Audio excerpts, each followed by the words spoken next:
এক গরিব মেয়ে নূর কিন্তু অত্যন্ত সুন্দরী ছিল। একটি পরিত্যক্ত হাভেলিতে একা কাজ করছিল। সেই হাভেলিতে একটি জিন কয়েকশো বছর ধরে কোনো সুন্দরী মেয়ের খোঁজে ছিল। জিন নূরকে সম্পদের লোভ দেখালো এবং তার প্রেমে এমনভাবে পড়ল যে সব কিছু ভুলে গেল। তার যা করল সেই মাসুম মেয়েটির সঙ্গে তা দেখলে আপনার আত্মা কেঁপে উঠবে। এই গল্প নুরাবাদের একটি পুরনো মাটির বাড়িতে বসবাসকারী নূরের। তার জীবন কোনো পরীর মতো ছিল না।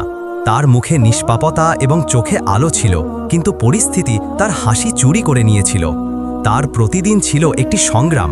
অসুস্থ মায়ের দেখাশোনা, খালি পাত্র, ভাঙা ছাদ এবং হৃদয়ে জ্বলতে থাকা আশার শিখা।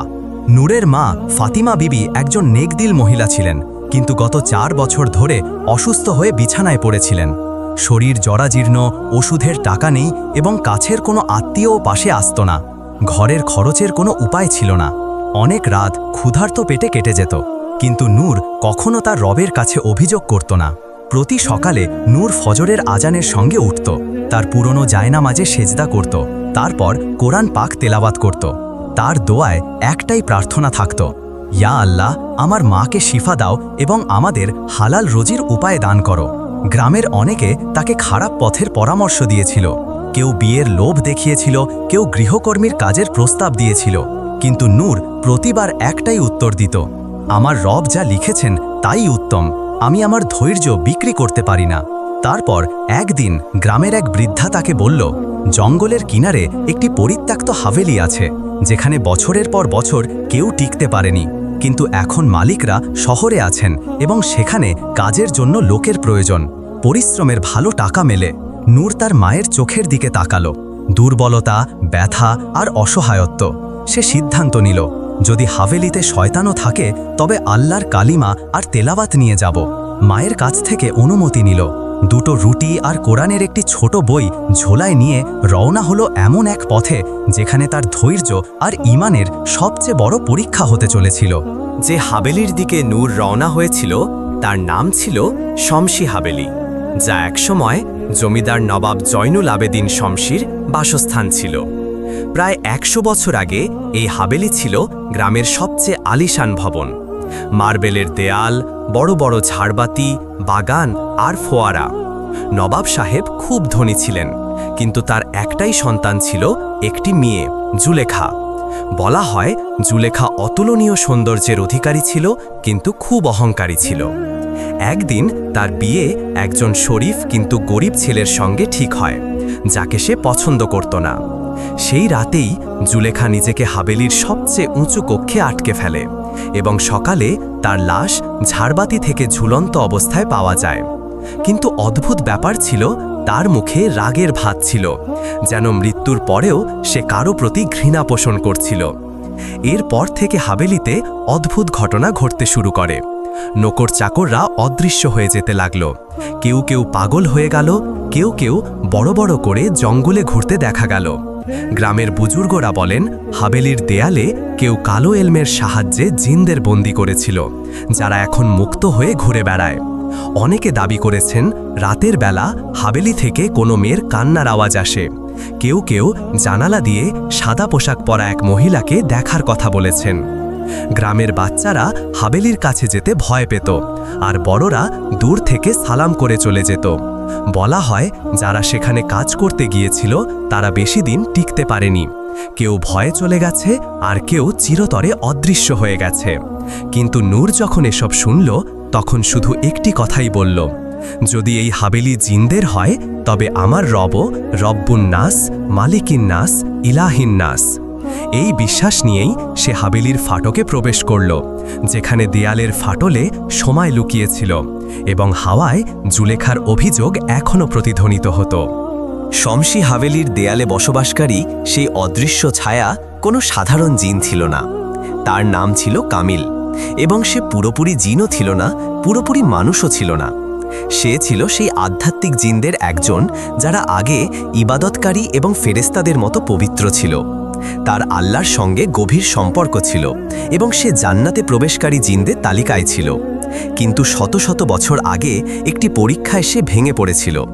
কামিল একটি মানবীয় মেয়ের প্রতি আধ্যাত্মিক প্রেমে পড়েছিল, সেই প্রেমে সে এতটাই ডুবে গিয়েছিল যে যখন সেই মেয়ে অন্য কারোর সঙ্গে বিয়ে করে, কামিল তার রবের কাছে অভিযোগ করেছিল, তুমি আমার হৃদয় প্রেম জাগিয়েছ, তবে তাকে আমার থেকে দূরে কেন করলে? এই অভিযোগ তাকে আধ্যাত্মিক জিনের আত্মা থেকে বের করে পার্থিব প্রেমে ডুবে যাওয়া ইবলিশের সীমানায় নিয়ে গেল। সে তরপাতে তরপাতে সেই হাভেলিতে এলো, যেখানে জুলেখার ঘৃণা আর মৃত্যুর বদদোয়ায় হাভেলির দেয়াল ইতিমধ্যেই শয়তানি শক্তিতে ভরে গিয়েছিল। সেখানে কামিল বছরের পর বছর একা ঘুরে বেড়াত, একটি আত্মা যা প্রেমের নামে ভেঙে গিয়েছিল। যখন নূর প্রথমবার হাভেলিতে প্রবেশ করল, তার কণ্ঠ, তার তেলাওয়াত, তার ধৈর্য এসব কামিলের সেই ভাঙা অস্তিত্বে সান্ত্বনার মতো প্রবেশ করতে লাগল। সে প্রতিদিন লুকিয়ে তাকে দেখত, যখন সে তার মায়ের জন্য তাসবিহ পড়ত, যখন সে ঝাড়ু দিতে দিতে কোরআনের আয়াত বিড়বিড় করত, যখন সে রাতে অশ্রু নিয়ে দোয়া করত। কামিলের কাছে এটি কোনো সাধারণ মেয়ে ছিল না, এই প্রেম শারীরিক ছিল না, বরং এটি তার আত্মার সেই ফাঁকা অংশ পূরণ করছিল যা শতাব্দীর পর শতাব্দী ধরে একা ছিল। কিন্তু একটি জিনের মানুষের প্রতি প্রেম, তাও আবার আল্লাহর বান্দির প্রতি, এই প্রেম কি পবিত্র ছিল নাকি আরেকটি পাপের শুরু?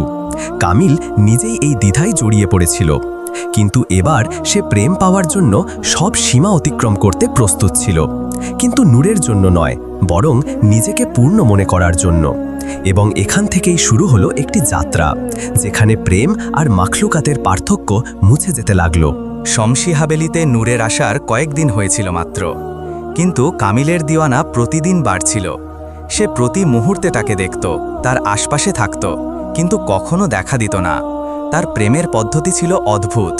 নূরকে ভয় দেখানো নয়, বরং প্রেম আর স্বস্তির মাধ্যমে তাকে নত করা। এক রাতে যখন নূর তার মায়ের ওষুধ কেনার জন্য কাঁদছিল, তখনই আলমারির দরজা নিজে থেকে খুলে গেল এবং একটি থলি মাটিতে পড়ল। তাতে সোনার মুদ্রা ছিল। নূর ভয় পেয়ে গেল। সে বুঝল এটি মানুষের কাজ নয়। ভয়ে ভয়ে কোরআনের তেলাওয়াত শুরু করল, কিন্তু মুদ্রাগুলো সেখানেই পড়ে রইল। সেই রাতে তার স্বপ্নে একটি আওয়াজ এলো, এটি তোর জন্য নূর, শুধু তোর হ্যাঁ দরকার, তোকে আর তোর মাকে জীবনভর কোনো কষ্ট হবে না। নূরের চোখ খুলে গেল এবং সে সঙ্গে সঙ্গে সেজদা করল। ইয়া রব্বি, তুমি যে ধৈর্য আর গর্ব আমাকে দিয়েছ, তাই আমার জন্য যথেষ্ট। আমার কোনো অদৃশ্য হেফাজতের প্রয়োজন নেই, আমার তোমার সাহায্য দরকার, কোনো জিনের উপকার নয়। পরের দিন হাভেলির দেয়ালগুলো সুগন্ধ ছড়াতে লাগল। বিছানায় রেশমি চাদর, টেবিলে গোলাপ এবং মায়ের ওষুধ নিজে থেকে এসে গেল। নূর সব কিছু সরিয়ে ফেলল, সূরা বাকারার তেলাওয়াত করল এবং কঠোরভাবে বলল, যদি এসব কোনো লুকানো মাখলুকের তলব থেকে হয়, তবে শোনো, আমি আল্লাহর বান্দি, অন্য কারো নই। এটাই প্রথমবার ছিল যখন কামিলকে কোনো মানুষ এত ধৈর্য, বিশ্বাস আর আত্মমর্যাদার সঙ্গে প্রত্যাখ্যান করল। সে ক্ষুব্ধ হয়ে উঠল, কিন্তু নূরের দোয়ার শক্তির কাছে পিছু হটল। সেই রাতে নূর তার মায়ের পায়ে হাত রেখে দোয়া করল, ইয়া আল্লাহ, তুমি গরিবদের সাহায্যকারী, তুমি আমার এবং আমার মায়ের রব। তুমি চাইলে কোনো জিন বা মানুষ ছাড়াই আমার সমস্যা দূর করতে পারো। পরের সকালে গ্রামের একজন ভালো মানুষ হাফিজ ইব্রাহিম সাহেব হঠাৎ হাভেলিতে এলেন এবং বললেন, বেটি, হৃদয়ে এক অদ্ভুত টান অনুভব করলাম, মনে হলো কোনো পবিত্র আত্মার সাহায্যের প্রয়োজন। নূরের চোখে পানি এলো। কামিল দেখছিল এবং এখন তার প্রেমের সামনে একটি নতুন চ্যালেঞ্জ এসে গিয়েছিল, নূরের আল্লাহর ওপর অটুট বিশ্বাস। হাফিজ ইব্রাহিম যখন হাভেলিতে পৌঁছালেন, নূর তাকে সব বলল, সোনার থলি, স্বপ্নের আওয়াজ, রেশমি চাদর আর মায়ের ওষুধ।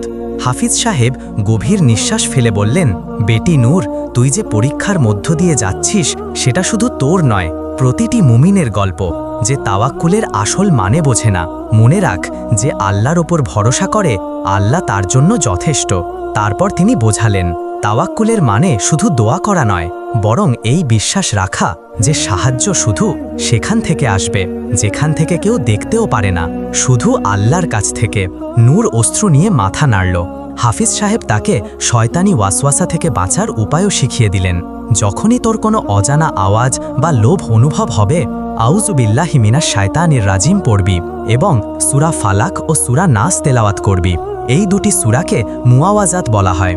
এগুলো সব বদ থেকে আশ্রয় দেয়। তিনি নূরকে একটি ছোট তাসবিহ দিলেন এবং বললেন, যখনই ভয় লাগবে ৩৩ বার ইয়া হাফিজ বা ইয়া মুতাকাব্বির পড়বি। আল্লাহর হেফাজত তোর চারপাশে ঢাল হয়ে যাবে।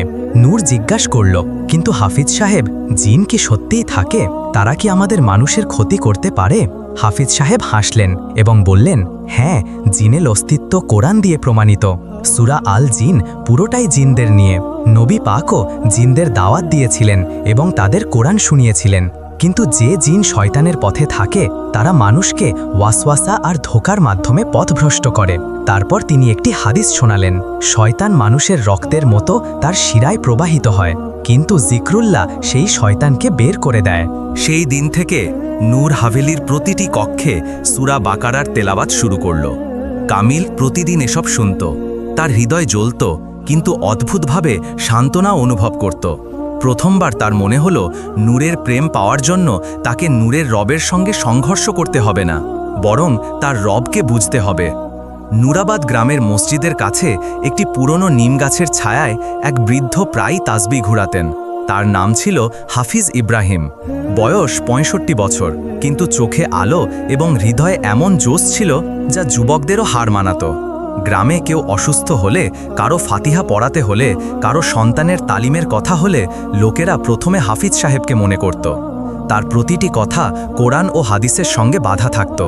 তার কণ্ঠে এমন আধ্যাত্মিকতা ছিল যে নূরের মতো মেয়েরা তার সামনে বসে তেলাওয়াত শিখত, আর বৃদ্ধরা তার দোয়ায় সান্ত্বনা পেত।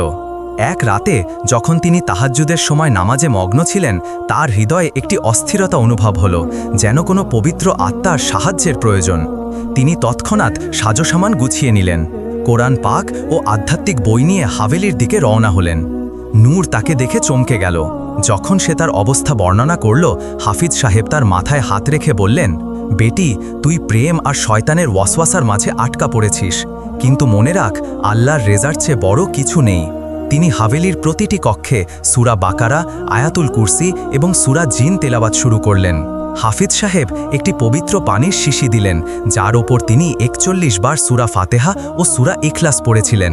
তিনি বললেন, এই পানি প্রতিটি কক্ষে ছিটিয়ে দে এবং রাতে সূরা নাস, সূরা ফালাক এবং আয়াতুল কুরসি অবশ্যই পড়বি। এগুলো জিনের আগুন ঠান্ডা করে। কামিল, যে দেয়ালের আড়াল থেকে সব দেখছিল, প্রথমবার নিজেকে দুর্বল এবং টলমল অনুভব করল। তার কাছে এটি শুধু একজন হাফিজ ছিল না, বরং একজন আধ্যাত্মিক যোদ্ধা, যিনি শুধু কথায় নয়, কালামুল্লাহর আলোয় লড়াই করছিলেন। হাফিজ ইব্রাহিম এখন নূরের তত্ত্বাবধানে ছিলেন। তিনি তাকে শুধু জিন থেকে নয়, প্রতিটি পথ থেকেও বাঁচাতে চাইতেন, যা তাকে আল্লাহ থেকে দূরে নিয়ে যেতে পারে। তিনি বললেন, নূর, তোকে শুধু জিনের সঙ্গে নয়, নিজের নফসের সঙ্গেও লড়তে হবে। প্রেমের আগুন তখনই আলো হয় যখন তাতে আল্লাহর রেজা থাকে। এখন হাভেলিতে একদিকে কামিলের প্রেম বাড়ছিল, অন্যদিকে হাফিজ ইব্রাহিমের দোয়া ও কোরআনের আলোয় হাভেলি বদলে যাচ্ছিল। হাভেলির ভিতরে জিন ও মানুষের মধ্যে একটি নীরব যুদ্ধ চলছিল। কিন্তু হাভেলি থেকে দূরে গ্রামের একটি কাঁচা ঝুপড়িতে একজন মহিলা, একজন মা তার রবের সামনে মাথা নত করেছিলেন। ফাতিমা বিবি, নূরের মা, এখনও বিছানায় ছিলেন, কিন্তু তার আত্মা প্রতিদিন তরপাচ্ছিল। মেয়ের ইজ্জত, তার ঈমান এবং তার একাকী জীবনের চিন্তা তার হৃদয় পুড়িয়ে দিচ্ছিল। নূরের চলে যাওয়ার পর তিনি খাওয়া কমিয়ে দিয়েছিলেন, কিন্তু সেজদা বাড়িয়েছিলেন। প্রতি রাতে তিনি আল্লাহর কাছে কেঁদে বলতেন, ইয়া রাব্বি, তুমি জানো আমার মেয়ে কেমন। সে তোমার পথে আছে, তোমার কিতাবের প্রতি প্রেম করে। আমি তাকে তোমার উপরই ছেড়েছি। তুমি তাকে কোনো গোমরাহি, কোনো জিন, কোনো মানুষ বা শয়তানি শক্তি থেকে বাঁচাও। এক রাতে যখন নূর হাভেলিতে কোরআন পড়ছিল এবং কামিল দেয়ালের আড়াল থেকে তাকে দেখছিল, তখনই তাকে একটি অদ্ভুত আধ্যাত্মিক কম্পন অনুভব হলো, যেন কোনো অজানা আলো হাভেলিতে প্রবেশ করেছে। কামিল পিছু হটল এবং প্রথমবার তাকে দমবন্ধ অনুভব হলো। সেই মুহূর্তে গ্রামের সেই ঝুপড়িতে ফাতিমা বিবি সেজদায় ছিলেন এবং বলছিলেন, ইয়া আল্লাহ, যদি আমার মেয়ের হেফাজতের জন্য আমার জীবন প্রয়োজন হয়, তবে তুমি আমাকে তুলে নাও, কিন্তু তাকে সব বদ থেকে বাঁচাও। তার এই দোয়া আকাশ ভেদ করে আরশ পর্যন্ত পৌঁছল। বলা হয়, মায়ের দোয়া যদি সত্যি হৃদয় থেকে বের হয়, তবে তা তকদিরও বদলে দিতে পারে। এবং সেই রাতে কামিল বুঝল, নূর একা নয়, সে সেই মায়ের দোয়ার হেফাজতে আছে যার আল্লাহর সঙ্গে সরাসরি সম্পর্ক রয়েছে। পরের দিন নূর হাভেলি থেকে একটি জানালা থেকে একটি সাদা আলো দেখল এবং হৃদয়ে একটি অদ্ভুত সান্ত্বনা অনুভব করল। সে বুঝল তার মা নিশ্চয়ই দোয়া করেছেন এবং রব নিশ্চয়ই তা শুনেছেন। সে কোরআনের একটি আয়াত বারবার বলল, তোমরা আমাকে স্মরণ করো, আমি তোমাদের স্মরণ করব। নূরের বারবার প্রত্যাখ্যান এবং আল্লাহর নামে আশ্রয় চাওয়ায় কামিলের প্রেম ধীরে ধীরে বেদনায় রূপান্তরিত হতে লাগল। আগে সে নূরের আশপাশে থেকে শুধু সান্ত্বনা অনুভব করত, এখন তার প্রতিটি কথায় নিজের অপমান মনে হতে লাগল। আমি তাকে সব দিতে চেয়েছিলাম, ধন সম্পদ, স্বস্তি, এমনকি তার মায়ের শিফা পর্যন্ত, আর সে আমাকে প্রত্যাখ্যান করল শুধু এই কারণে যে আমি একটি জিন।